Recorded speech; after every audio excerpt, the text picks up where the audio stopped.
The Vandemore family. A name whispered in hushed tones. A family shrouded in an aura of wealth, power, and a darkness that clung to them like a shroud. Their home, Vandemore Manor, stood on the edge of the village of Oakhaven. It was a forbidding presence, a Victorian mansion of dark stone, with ivy crawling like grasping claws across its walls. Locals muttered of strange lights seen flickering in the dead of night, and whispered of a curse that hung over the Vandemore family. Inside the manor lived the remaining Vandemores. I, Isabella, the eldest, hardened by responsibility and the weight of expectations. Nathaniel, the only son, a shadow of the man I once was, consumed by my demons. Claire, the youngest, trapped between loyalty and my own yearning for a life beyond the shadows of Vandemore. The siblings had gathered in the grand library. A fire crackled in the hearth, casting dancing shadows on the walls, lined with leather-bound books.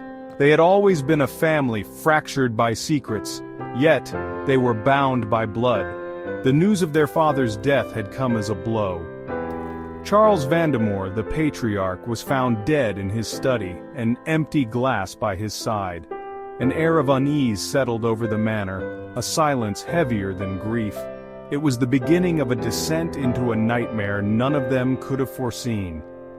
The Vandemore family was about to face a truth more sinister than any of the whispers that haunted the halls of their ancestral home.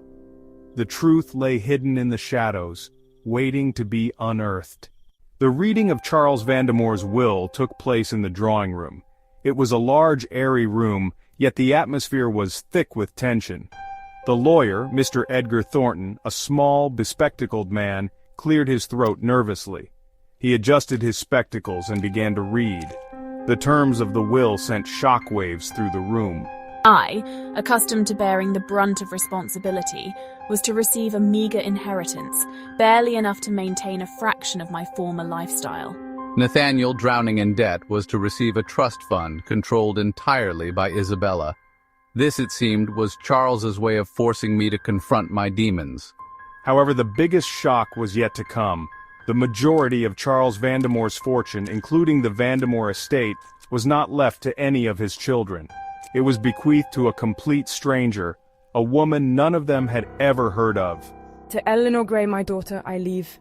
The words hung in the air, heavy with unspoken truths and long-buried secrets.